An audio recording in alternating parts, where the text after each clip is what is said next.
Today, we dive into the shifting landscape of political science in Europe, where history, ideology, and real-time events are redrawing the map of governance. My guest is András Bozóki, Professor of Political Science at the Central European University. We explored the deep transformation in international politics, the enduring legacies of Central and Eastern Europe, and the rise of populism. How will the Ukraine-Russia conflict, Trump's re-election, and the resurgence of nationalism reshape multilateralism and EU unity? What can be done to counter democratic backsliding, social inequality, and economic disparities? And how do we navigate the road ahead? Welcome to Insubstantia. I'm Gabor Farkas. Here we ask the uncomfortable questions, push beyond easy answers, and explore what truly matters. Let's begin. Welcome, András. Thank you for accepting my invitation.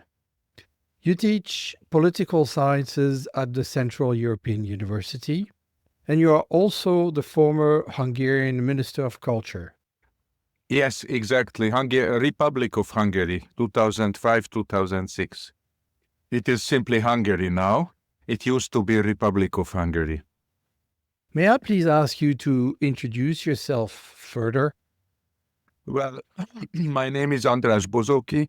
I am a professor of political science at the Central European University.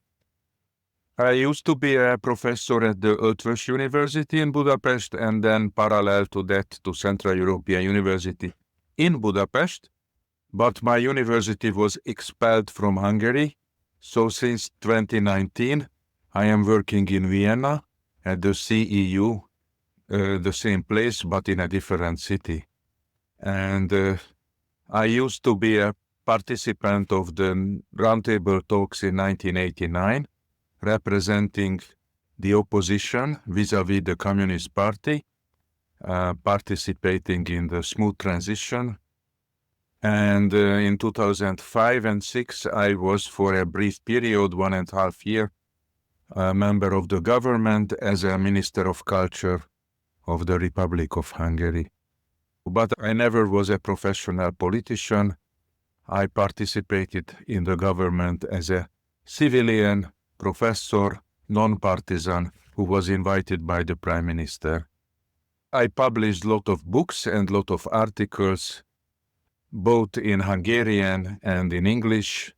My research focus is on political ideas, ideologies, the role of intellectuals, Central European politics, and political transformations, political change, transitions, revolutions, democratization, and autocratization. Thank you, András. So, I invited you to discuss how real-time global events, such as the Ukraine-Russia conflict, Western responses, and Trump's re-election, are reshaping the landscape of political science, particularly in Europe and Central and Eastern Europe. How do you see these dynamics evolving? Well, this is a very broad question. Of course, there is a fundamental transformation in international politics, and the notion of democracy or the meaning of democracy is changing. It used to be more about rational discussions and about multi-party systems, parliamentarism, representation, when people are sending representatives to the parliament and they are debating and the press is controlling them. And it was less visual as it is today.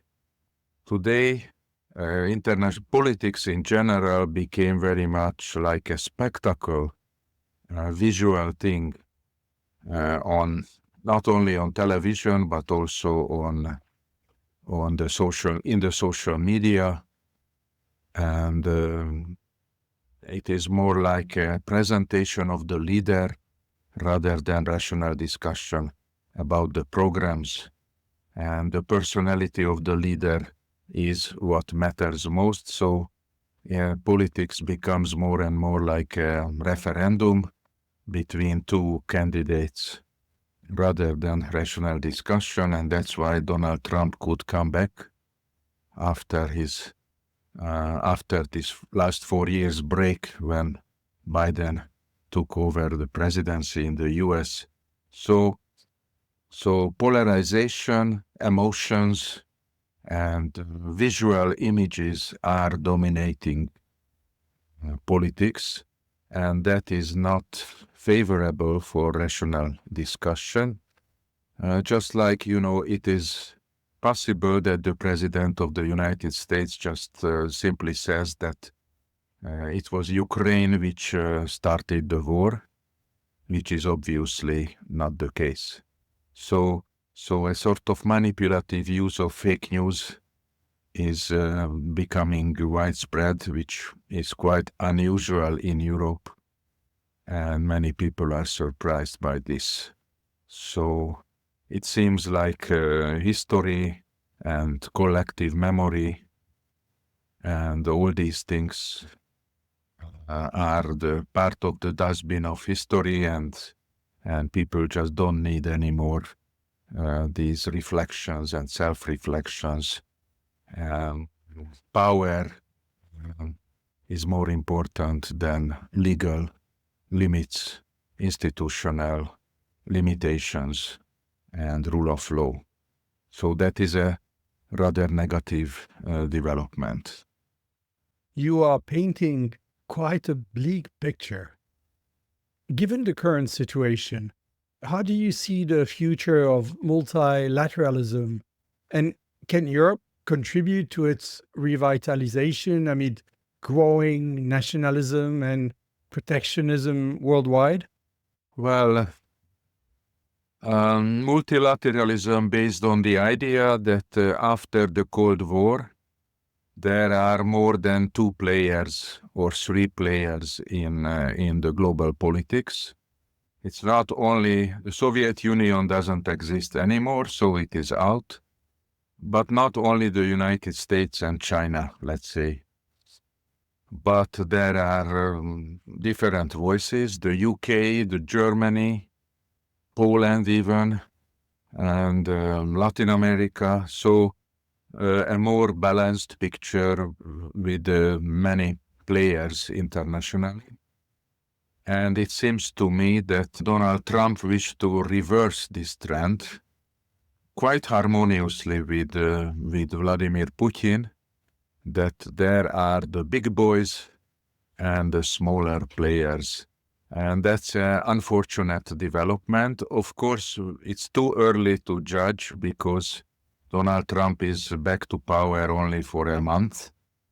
And in his case, you never know whether he is just doing bluff or whether he is serious, because he can change his mind many times. But I think he wants to scare other political players. We don't know whether he wants to keep NATO together or what will be the response of the European Union. Nevertheless, having said that, that is true that the countries of European Union became more technocratic and more sort of legalistic and much less political. So they failed to craft a common platform, and that is a problem. So there were divisions after the Brexit, particularly between the UK and the rest of Europe, and also Eastern Europe and Western Europe, North and South at the time of the global economic crisis, between Germany and Greece, and now the rise of illiberal politics between, let's say, Hungary and Slovakia on the one hand, and the rest of Europe on the other hand. So I think it is now vital, and maybe Trump can do a good service to Europe to make them realize that they are destined to collaborate. Otherwise, we return to the Cold War, or maybe not even to the Cold War, but Europe will be just insignificant from a power political point of view. But I think the situation is not hopeless. The leadership of these countries socialized on a different ground in this post-Cold War situation that politics disappears and everything will be just administration, and we just focus on economic prosperity and social issues, cultural issues, and not the classic political and military issues. And now it is a cold shower. They have to collaborate, Poland, Germany, France, and Spain, Italy, and the Scandinavian countries to make NATO forces stronger and to make a united Europe, which can defend itself even in the absence of the United States. I mean, Russia is like 150 million people, if I am not mistaken. Europe is 500 million people. So imagine if it is not divided into small pieces, but if they have a united army or a united politics, then they should be, on paper, much stronger, even without the United States. The problem is that Europe is unprepared, and it will take a couple of years to get prepared. And Ukraine doesn't have that much time to wait for the preparation of the European Union. Therefore, in the short run, I think the situation is rather gloomy, but in the longer run, it can lead to a stronger Europe. I tend to be optimistic in general, but the situation is quite open. If we can even go to a different direction, Russia, China, and the US, reminding us to George Orwell's famous book 1984, when Oceania and Eurasia and the Far East would be fighting with each other continuously, and we don't know who is the actual enemy and who is the actual ally. So that would be a dystopian future. I hope this is not gonna happen. In democracies, leaders are coming and going. So Trump will have 4 years in power. Also in Europe, there will be a new generation of leaders. We shall see whether Europe can give a proper answer to this difficult, tense, polarized situation. Do you think Ukraine risks becoming a sacrificial lamb once again, given the US demand for $500 billion worth of natural resources as debt repayment? If Europe seeks to preserve Ukraine's integrity and prevent American theft of its resources, could it be forced to distance itself from the US and strengthen ties with China and BRICS? We can maybe talk later about how that might affect Russia's role in BRICS. What are your thoughts on this potential shift? This whole story is incredible to me. So it's like Germany had to pay after the lost war to the Allied powers after the First World War and the Second World War. But Ukraine was not the aggressor. Ukraine was attacked by Russia. So it's spectacular to see the lack of solidarity and empathy by the President of the United States. Instead of punishing the victim, they should have figured out something which make Ukraine stronger, strong enough to make mutual commercial and trade benefits after the war. But this cruel approach to Ukraine, it is simply unacceptable by Zelensky, obviously, and unacceptable by any other Ukrainian leader, because the US does not promise anything, just want to take the resources of Ukraine, material resources.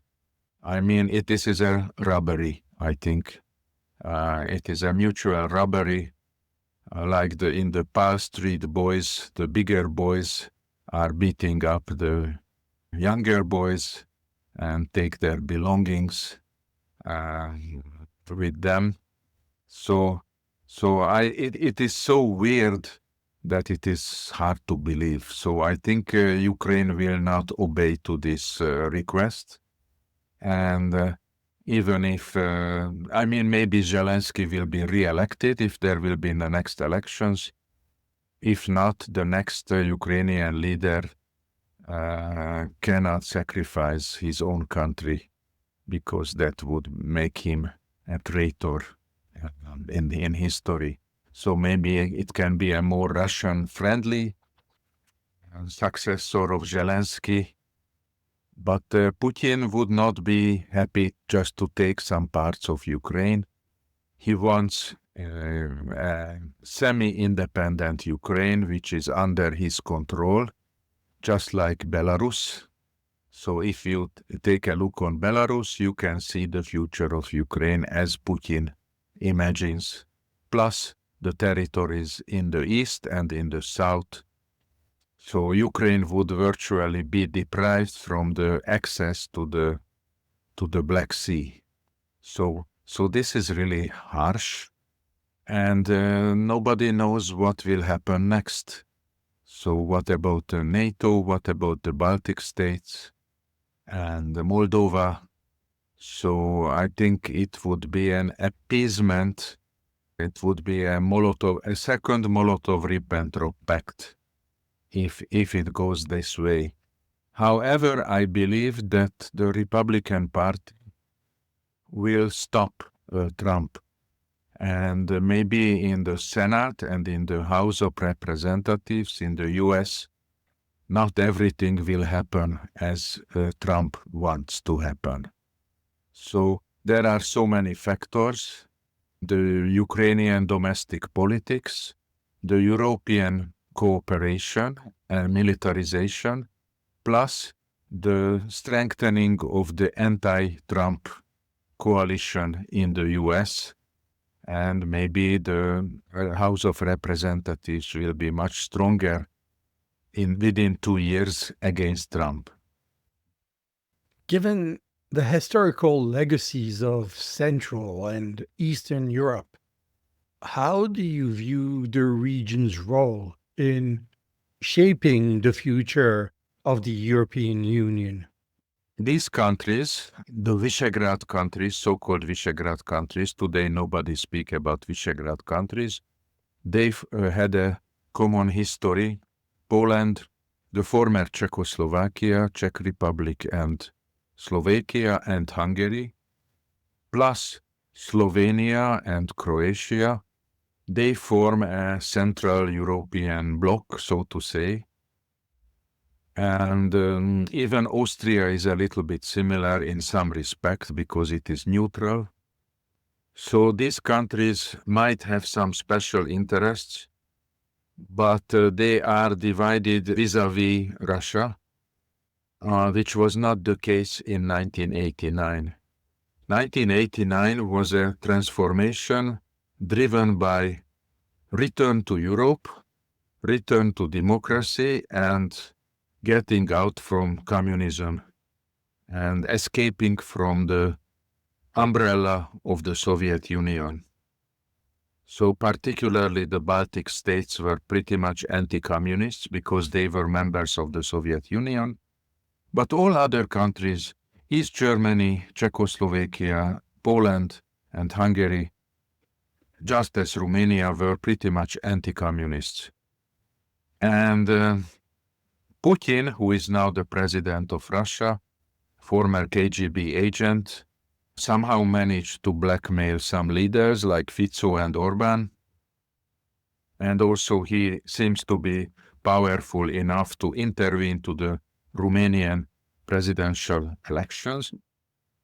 And he is doing a good job to break up former East Central Europe.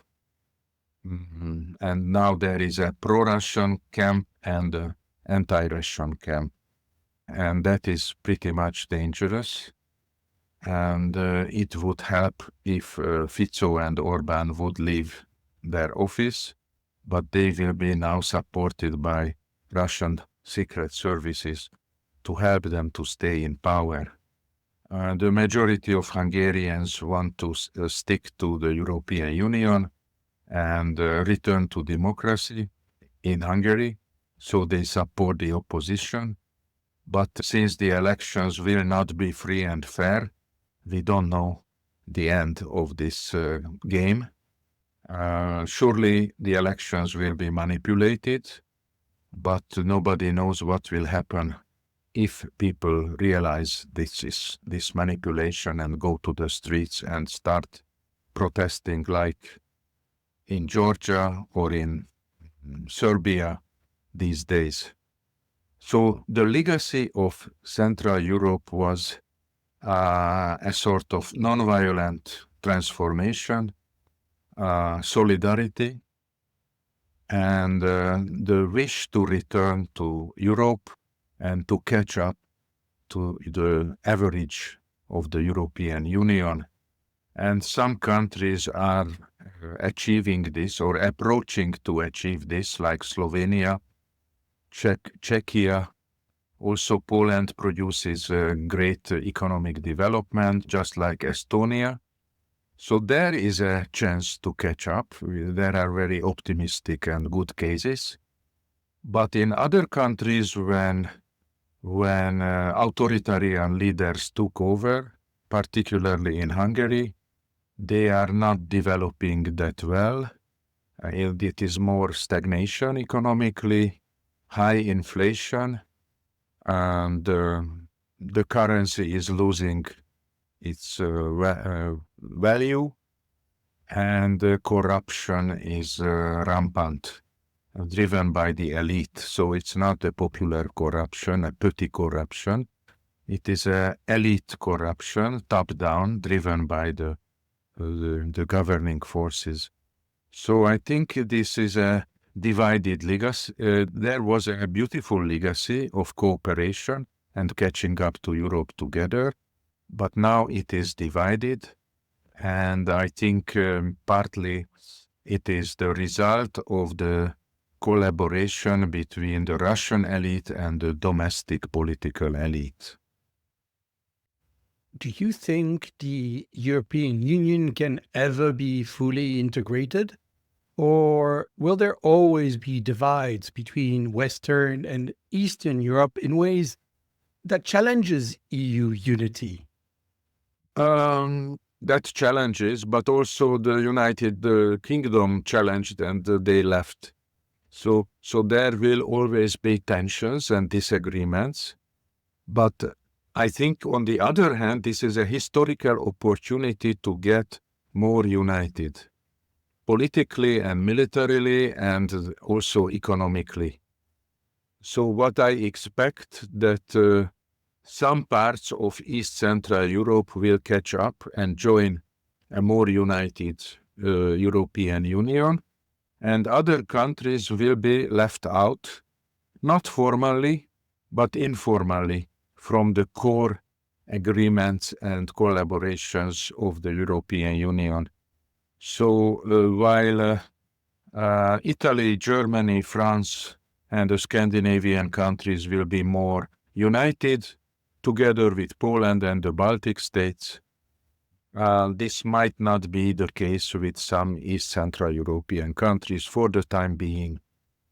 Time is an important factor in politics. I mentioned that leaders are replacing each other, maybe too frequently. In democracies, there are democratic elections, so the incumbent leaders are losing elections. So Scholz may be losing, and then will be a new leader in Germany. And also, we don't know what is happening in Austria, what is happening in France in the near future. So that is one thing, but there should be a deeper agreement. Whoever takes the leadership in these countries, there should be a deeper agreement among the political party leaders that the cooperation has no alternative within the EU. So I don't see this East-West divide hopeless, because it is not East-West divide, but it is democracy versus autocracy divide. And part of East Central Europe is democratic, so there is no divide. There is divide between those countries which are non-democratic. And this should be eliminated, and I am sure it will be eliminated within the next 4 or 5 years. You have written extensively on democratic backsliding, warning that illiberal tendencies can spread if left unchecked. With the rise of nationalist and populist movements, talk to us about the paradox liberal democracies in Europe face. Yes, these illiberal tendencies are coming from inside the liberal democracies, so these are not outside enemies coming from external sources, not from another country. It is coming from these societies, from inside. It is a big task to be more popular, but still not populist. Maybe, as I started this conversation, parallel with the new forms of mass communication, the mass media, the social media, which polarizes views rather than harmonizes, maybe we should live together that in every democracy there is a dose of populism. There is no democracy without a certain element of populism, because both democracy and populism are about the people. They want to speak on behalf of the people. But democracy is a common property for all. Populists believe that they need to homogenize the people, and they need to represent those people who follow them and exclude others who don't share their own values and ideas. So democracy is uniting different parties, and populism is homogenizing but not uniting, homogenizing some people and excluding others. But as I said, it is not possible to eradicate populism because they have a rhetoric, a demagogic rhetoric, and even democratic leaders use demagogic rhetoric sometimes, like Boris Johnson did in England or Britain. So it's something that democratic politicians use as well. But still we have to recognize that even if we cannot eliminate populism fully from the democratic life, still populism is dangerous, and there should be counterbalanced by rational arguments and civilian informed opinion formation. So populists say that democracy became very much elitist and oligarchic, and they want to counterbalance this, talking to the people and on behalf of the people. And indeed, contemporary West European democracies are a little bit technocratic and alienated for many people, not responsive to ordinary problems of ordinary people. But the solution can be even more dangerous than the problem, full populism. If you take a look on the Trump administration, Trump is using demagogic populist language, anti-elite language, but his government, his administration consists of the richest people on earth. So Elon Musk and a lot of other oligarchs are supporting the government. So this is not the government of the people, it is the government of the elites, the oligarchs. And it was populist demagogy was misleading, representing Trump as a populist leader. It's an interesting case from a political science point of view, how a new elite can represent itself as a voice of the people, although they have completely different interests.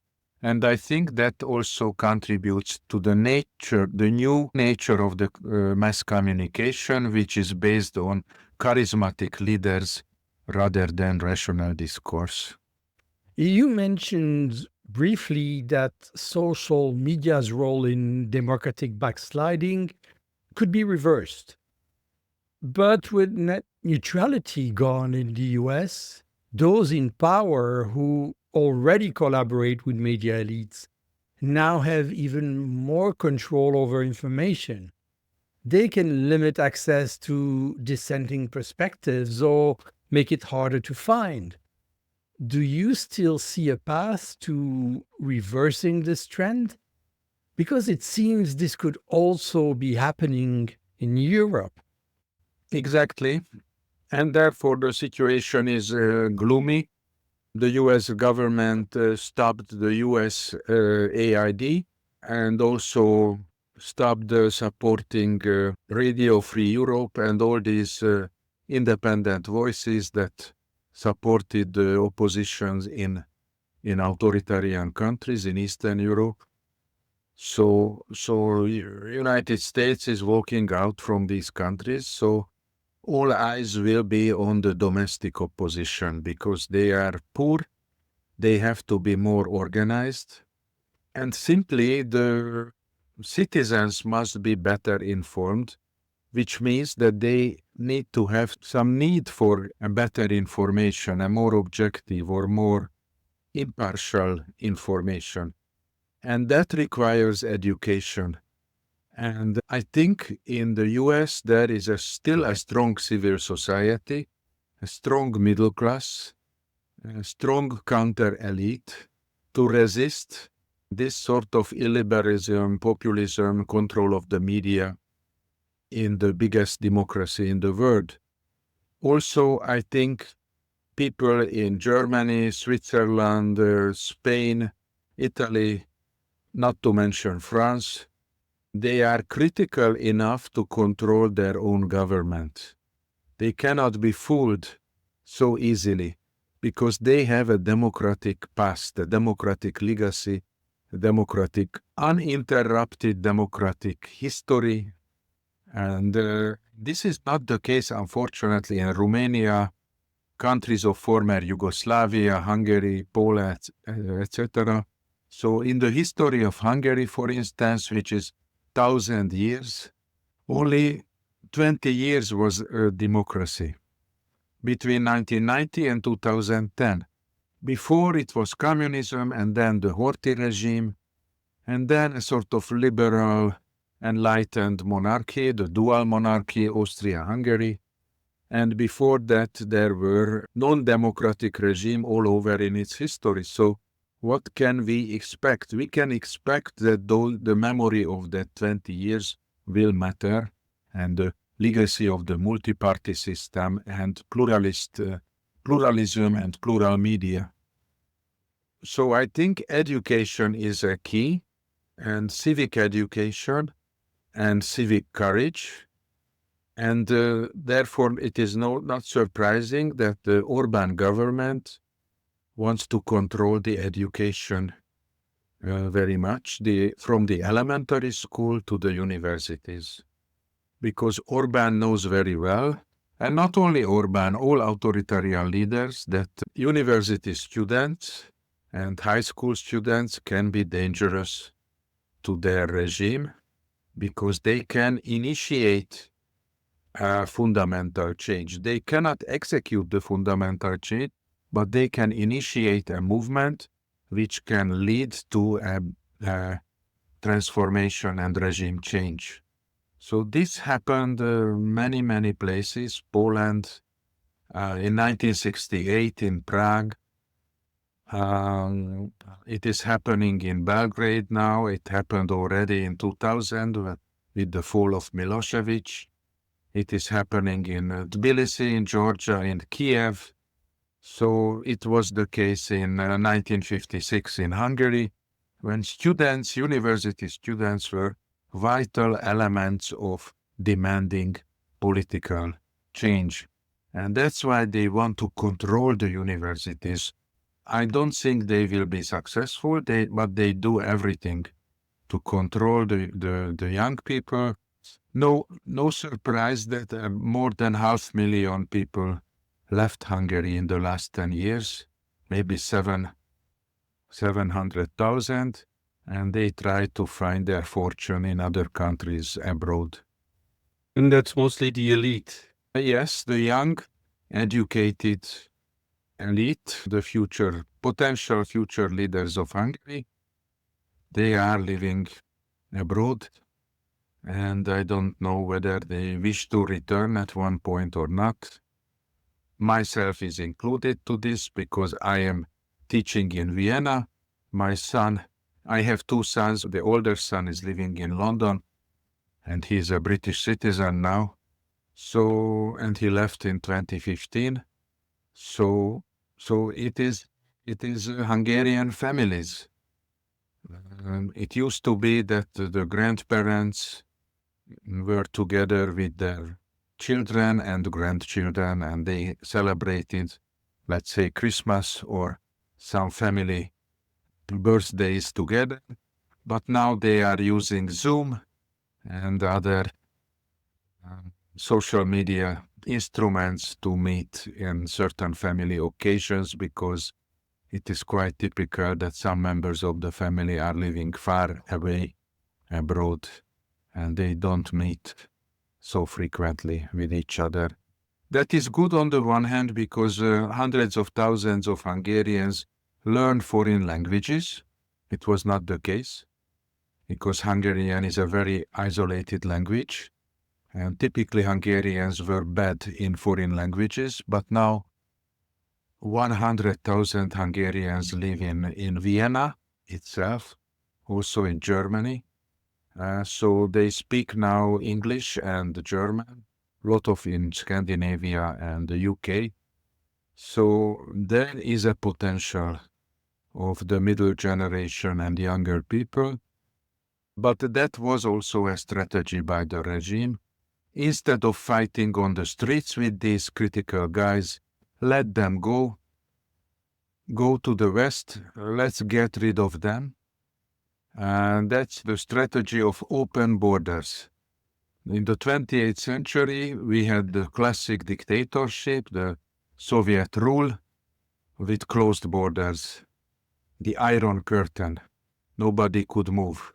So there was an internal protest. But now there is an easy choice for everyone to leave, and then the protest potential within the country is weakening. And that is, I think, pretty much conscious also in Russia. About 3 million Russians left Russia under Putin. Ukraine is another story. It is because of the war and the gloomy economic conditions, which used to be a country of 45 million inhabitants. Now it is 35 million. So it is a declining country. On the other hand, they have a strong identity now, which was not the case before. So, what weaknesses in existing governance structures has democratic backsliding exposed? And what should be done to address them to prevent further backsliding? In Poland, there is a redemocratization. So it makes sense to pay attention to Poland, because after 8 years of illiberal regime, since October 2023, they are returning to democracy, to full democracy. and they liberating the media, they liberating the constitutional court, and in May they will get rid of the president, which is the last obstacle of democratization. So clearly in Poland there is a democratic leadership and democratic civil society which want to return to democracy. In Hungary it is not yet so clear, but as I said, the opposition has a majority, and there was a party emerging from scratch, from zero, a totally unknown person created a party which received 30% by June, between February and June, in the European parliamentary elections. So I don't remember in the Hungarian history to a party from which could develop within 4 months from 0 to 30%. So maybe this is going to happen, rise of opposition parties and opposition leaders just a few months before the elections, because if there is a long preparation, then the incumbent elite can corrupt them or can destroy them, as Putin destroyed Navalny and killed him. So potential opposition movements can just appear out of nowhere. In Hungary, there is an opposition party, but there is still more than 1 year until the elections. And there should be a convincing majority, like 70 versus 30 or 80 versus 20, to prove that the regime would lose. Because at the moment it is difficult to see how they transfer power peacefully to the opposition, because they would go to jail unless they leave the country. So that's the problem. The stake is too high. If there is like in 1989, the communists were already fed up with their own system. So there was a new generation of Communist Party, younger guys, and they didn't want to maintain this oppressive regime because they could already travel to the West and they wanted to have a sort of bourgeois lifestyle and not a communist lifestyle. And they were also instrumental in helping the transformation, the so-called reform communists.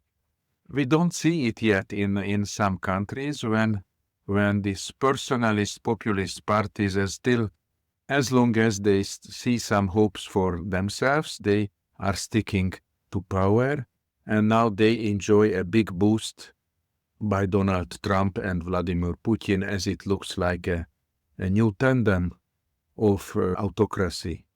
The solution would be international and also domestic. Domestic resistance should be strong enough to warn the international players to stand up against further autocratization. And there should also be a democracy promotion among Democrats, as it was 20 years ago. Now I think autocratic leaders are promoting each other very effectively. Turkey, Azerbaijan, Turkmenistan, Iran, Russia, China, Belarus. And now they got a surprise guest, Donald Trump. So it is a very powerful front against democracy. So, and Putin also wants to make this alliance even broader with India, and he also wanted to include Brazil and Argentina.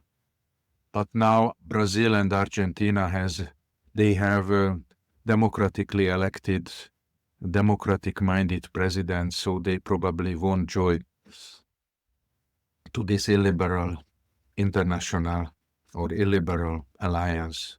How to reverse autocratization? I think, therefore, you can say my answer may be very simple, but also you can say my answer is based on wishful thinking, but that is the power of the people. So they should wake up and they should realize that this is not the country, this is not the government that they want to continue. They have to work on their own alternative. People became a little bit lazy. There was economic development. They started to live better. There is a stratum of rich Hungarians who can travel all over the world. And there are about 1/3 of Hungarians who do not have voice, and they are simply not informed about the possibilities. So there should be education and activism. So passivity doesn't lead anywhere. Active citizenship is required. I'd like to explore something with you, though it might take us slightly off track. You mentioned the redemocratization of Poland, and I was wondering to what extent Poland's deep historical and cultural ties with Ukraine, as well as its complicated history with Russia, particularly the devastation it suffered during the Second World War from both Germany and the Soviet Union, have influenced its position. Wouldn't it have been nearly impossible for any Polish leader to align with Russia under any circumstances? Anyway, this is perhaps too specific. In a more general sense, I'd like to explore how the enforcement of democratic principles should be exercised and how effective such measures can be. We've seen, for example, the European Union withholding financial contributions to Hungary as a form of pressure. However, this directly impacts the population, leading to high inflation. Yet, it doesn't seem to be shifting the government's course. Instead, it has been absorbed into the ruling party narrative, reinforcing their position rather than challenging it. What are your thoughts on the effectiveness of such strategies? Yes, historical mentalities are very important. I agree with you, and in Poland there were always negative feelings, resentment to Russia for understandable reasons. As a result of the Molotov-Ribbentrop Pact, Poland was invaded from both sides, Germany and Russia.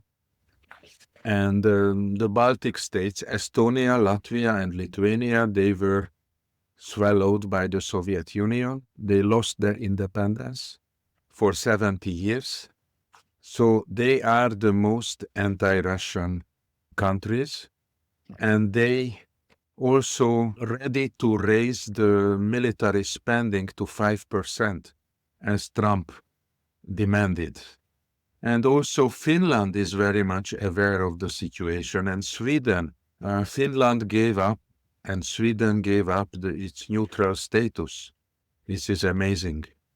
So the northern part of Central Europe is driven by historical sentiments, and whoever is in power, those governments cannot just disregard this mentality. And also Poland has like 2 million Ukrainians. So they included 2 million refugees to Poland, which is a fantastic achievement.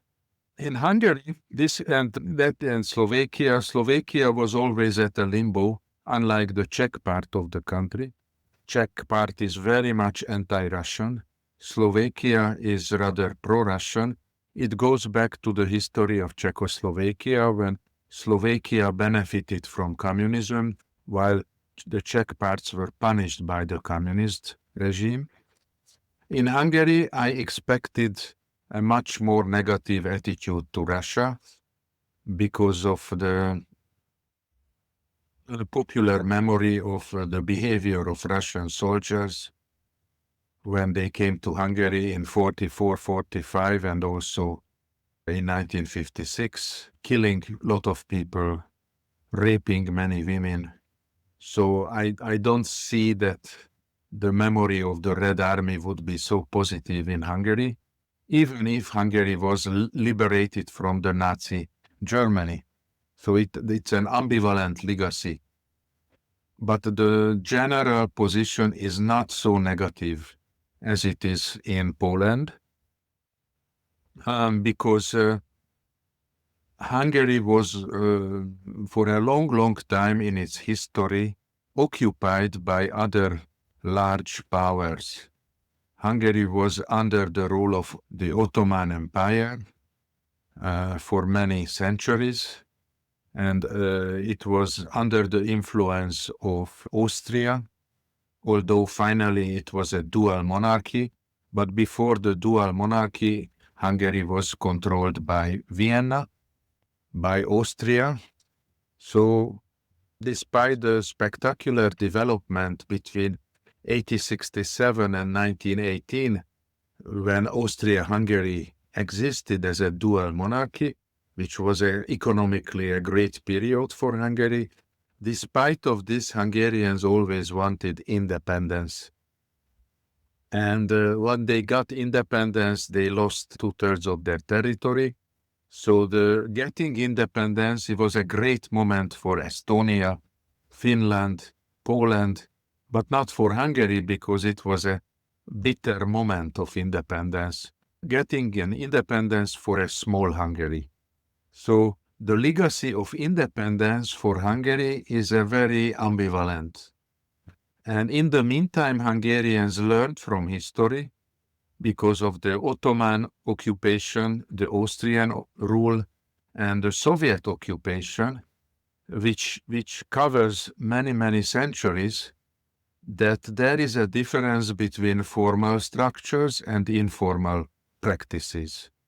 So maybe on the formal structures, there is the elite and they are doing whatever they want. They collaborate with the ruling foreign powers.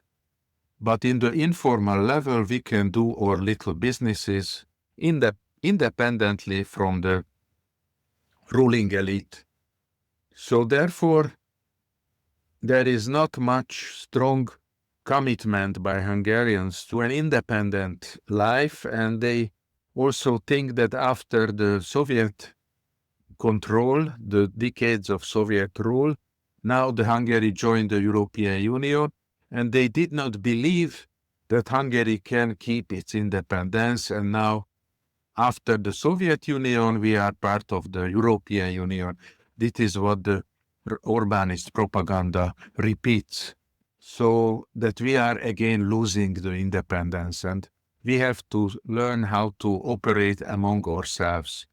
And this is what the Orban propaganda reinforces, that again we are under the control of a foreign regime from Brussels, and we have to wage another freedom fight. Like freedom fight in 56, now we have to wage a freedom fight against Brussels. So it's very propagandistic, but it resonates. Unfortunately, it resonates because people say that anyway, we are always under a foreign control, so we have to again do something against it.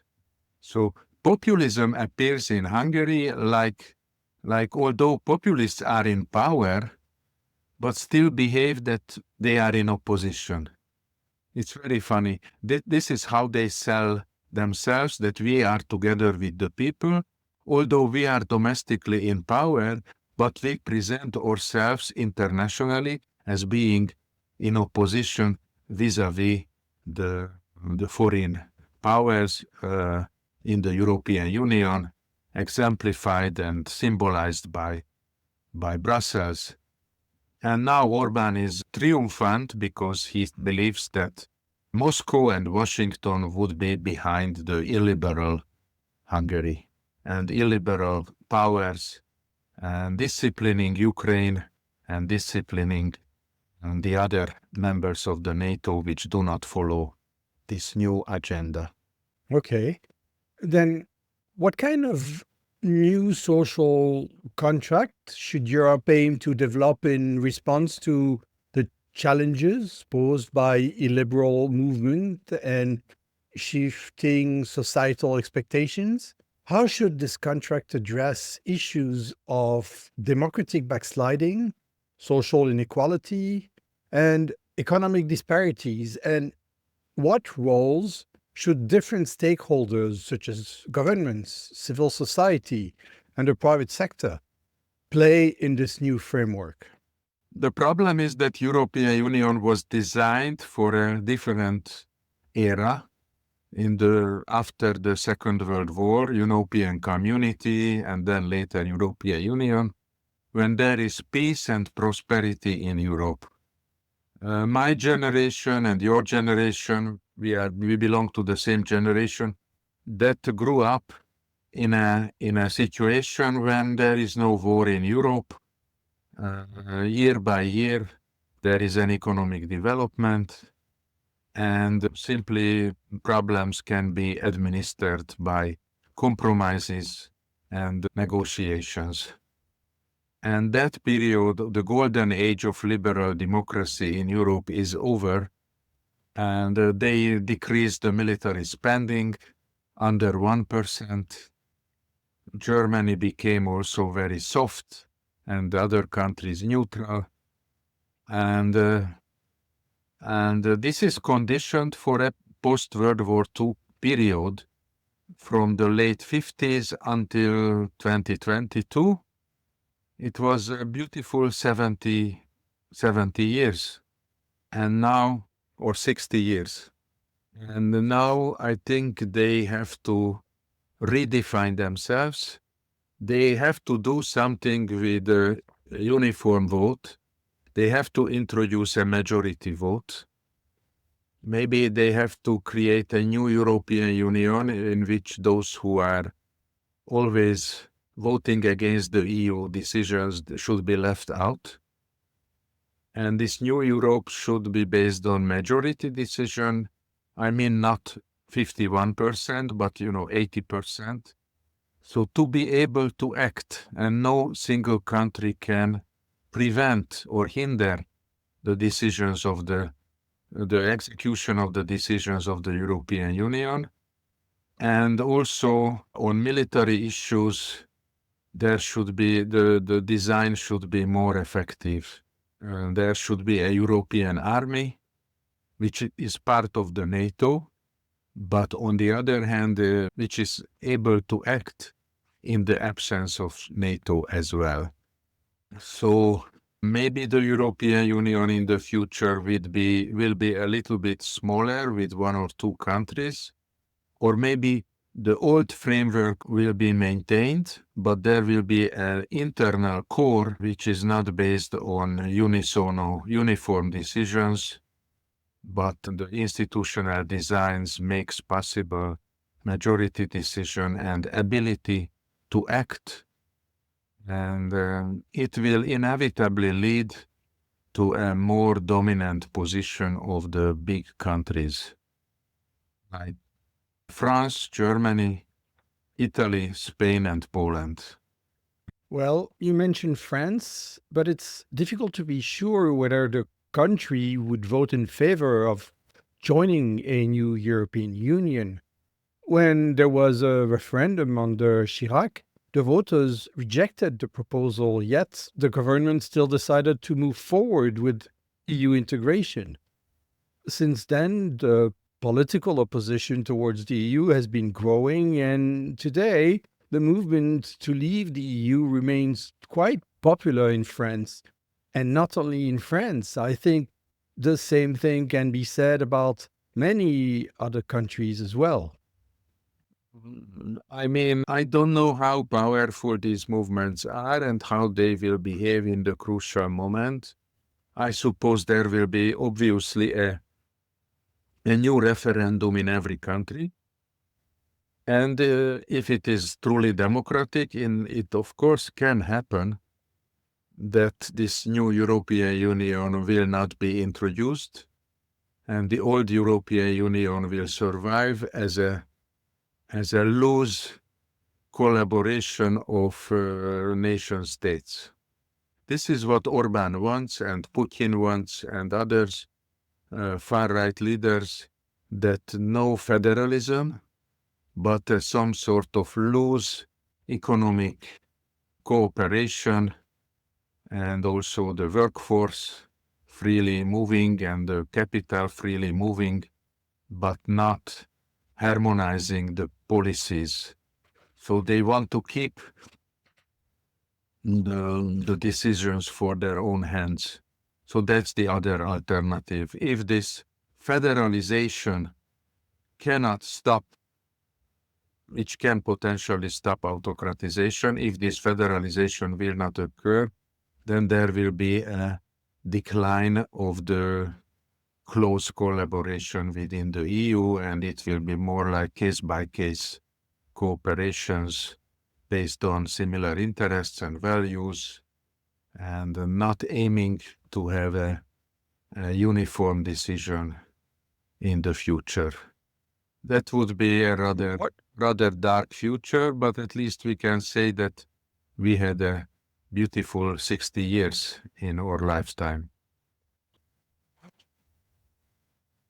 What role do social movements and grassroots activism play or should play in counteracting democratic erosion in Europe? I think the left, political left, had a responsibility here because they were unable to mobilize the workers, the ordinary people, the young people, the elderly. So it was the far right which mobilized against the refugees, defending security and good pensions and good salaries.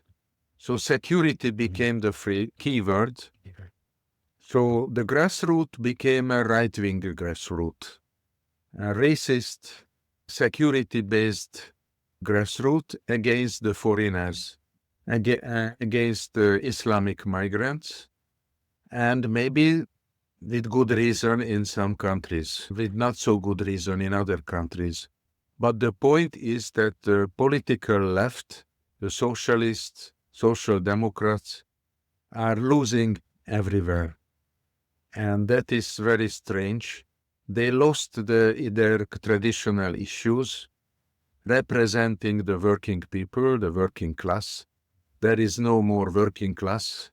People are working from home. After COVID, they have a lot of free time, part-time jobs, low salaries. So there is an opening gap between the rich and the poor.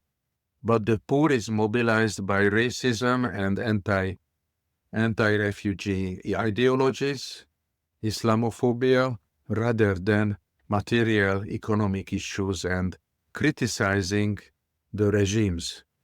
So somehow in France there is also a strong left-wing leader, but he is also anti-EU, Mélenchon. So it is a problem that even the strong left, like in Corbyn in Britain, were not against the Brexit. And the Brexit was successful because the Labour Party also was divided on this issue. So I think if you ask me about the successful grassroots movements, I can say that we had successful movements in the past, like the Green Movement, environmentalism. Now global warming is an issue. LGBT rights is a case which is won. Also, the feminist movement was victorious. Women's rights are accepted. And in the meantime, the left wing became rather middle-class, young middle-class, yuppie political force because they forgot the poorer people, those who are losing their jobs, those who are out of jobs, and those who have low-paid jobs, and they are sort of living day by day and feeling exploited. So I think in some ways the left must return to a more radical and more effective grassroots activism, which does not cover simply the women and LGBT and other minorities. It should not be a coalition of minorities, but the left should speak on behalf of the majority, because the lower middle classes and others are the majority. Maybe not in Switzerland, but in a lot of other countries. So I think there is a potential majority here, but the left was losing its identity and became more middle class and more picking up the discussing point of the educated left-wing elites. So somehow the left has two big traditions, the modernization and equality, but they should also go back to another legacy, solidarity. And if the left is not solidaristic, but only represents the state and the state bureaucracy and the coalition of minorities, then it is not a winning coalition. That is a coalition of losers. So I think there are a lot of things to do. Nationalism is a very strong voice, but maybe a new left should not necessarily be denying the power of nations, because that is a source of strong identities. People identify themselves along their origins and citizenship.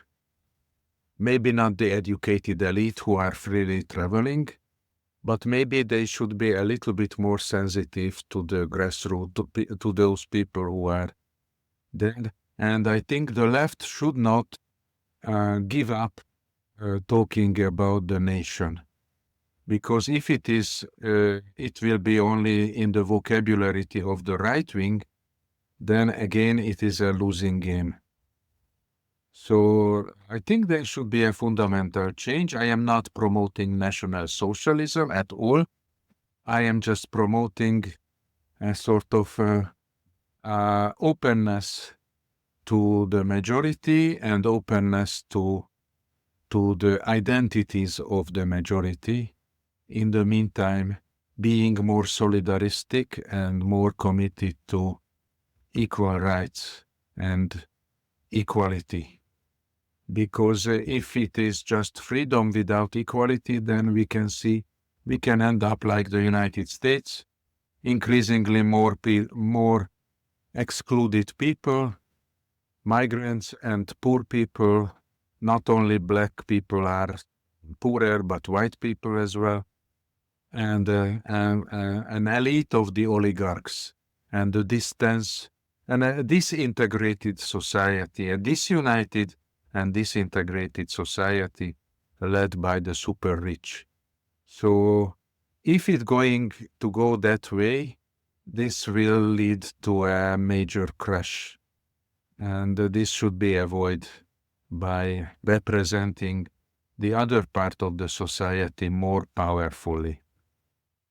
Countries within the EU often have opposing views on major issues such as the Eurozone crisis between 2008 and 2015, which exposed economic inequalities. Northern countries, Germany, Netherlands, Finland, advocated austerity, while southern countries, Greece, Italy, Spain, and Portugal, struggled with debt and sought financial relief. Or the migration policy divide, the energy dependence on Russia, and also on relations with the BRICS coalition. And the EU remains divided on whether to engage with China as a strategic partner or view it as a systemic rival. Good point. The North and South divide was very strong after 2010 for a couple of years, particularly with the Greece debt crisis, but also Italy could not develop properly economically, and also parts of Spain. So it seems that there is a axis in Europe from Milan and Munich to Paris and Brussels towards London, And Manchester, this axis represents the rich Europe, and also Hamburg and Stockholm, and other parts like Andalusia, southern Italy, Greece, Poland, some parts of Germany, and northern England represents the poorer part of Europe. So it is not just east-west and north and south, but within countries there are very rich parts and poorer parts. So I think Europe learned from this economic crisis, and there was a strong dogma of neoliberalism after the 1990s that austerity is the solution, and the northern countries promoted austerity, but that was also beneficial for them. Other countries try to find some solution for that, political solution. So I think it is political and economic problems cannot fully be separated from each other. And if we want the European Union as one single unity, then complex problems should be treated in a complex way. And it is possible. So not a dogmatic way, following one single logic of austerity or neoliberalism or free riding, whatever. But somehow with mutual understanding, it is possible. It is a smaller problem, I think, than the autocracy problem of Putin and the East. As for China, that is a strategic rival to the United States, and there are some interpretations why Trump is so friendly to Putin, is that Trump doesn't want to deal with Europe and doesn't want to deal with Russia and Ukraine at all. So he is giving this backyard of Europe back to Putin, and he wants to focus on China as the main rival or main enemy. And the Europe position is delicate because some parts of Europe are more willing to follow the United States, being restrictive to China, while other parts of Europe are opening up to the Chinese products, opening up to the Chinese influence, which could be very dangerous, actually, as we could see in Montenegro or Serbia, where Chinese influence became strong, and it is becoming also stronger in Hungary. That Chinese influence is non-ideological, it is not about political consequences, but there are no trade unions in Chinese-controlled factories. Workers are more exploited there, and the country is becoming more and more dependent on China. So it's not a mutually beneficial cooperation as for the time being. Maybe it will change in the future and it will be better. But it seems that why Serbia and Hungary collaborating with China more strongly is that they can open the gates of European Union for Chinese products, and the Chinese products could be repackaged and renamed in Hungary and sold within the European Union as a non-Chinese product. So the behavior of these countries in Eastern Europe, maybe Romania, also Serbia, Slovakia, Hungary, is very pragmatic. For instance, Orban is following Islamophobic rhetoric and anti-migration, but on the other hand, selling Hungarian citizenship to rich sheikhs and Arab billionaires, and they invites them to invest in Hungary, and wants to attract them to come to Hungary. Arab investments are going on in Hungary. So he is very much pragmatic and opportunist, not racist, just want to get the money and want to stay in power as long as these investments help him to stay in power, because he was losing money as compared to the relation to the European Union. He needs to fill the gaps, and he wants to fill these gaps by Saudi Arabian or Qatari money, or money from China. So it is a very commercial, opportunistic, pragmatic, deal-making attitude, and this is quite similar to Donald Trump. That's why Orban was so happy that there are like-minded people, sort of brokers, not politicians driven by ideas and values, but driven by making business. These are now taking over in this brave new world. I know that the time you set aside for this conversation is coming to an end. But before concluding, I wanted to have your thoughts on how countries like Norway and Switzerland, known for their expertise in handling complex international conflicts, can influence the EU's strategy for dealing with divisions. Well, I don't know. I don't know how Norway and Switzerland can influence this. I think Norway developed a special fund, actually a very rich fund, to help catching up these East Central European countries. But that was given to developing civil organizations, civilians, civic initiatives, and civic non-governmental businesses, and therefore the government refused to collaborate with them. So Norway is a great donor, and they are not part of the European Union, but they participate in the European Union activities, even if they are not members, and therefore they are ready to help the East European countries as long as they want it.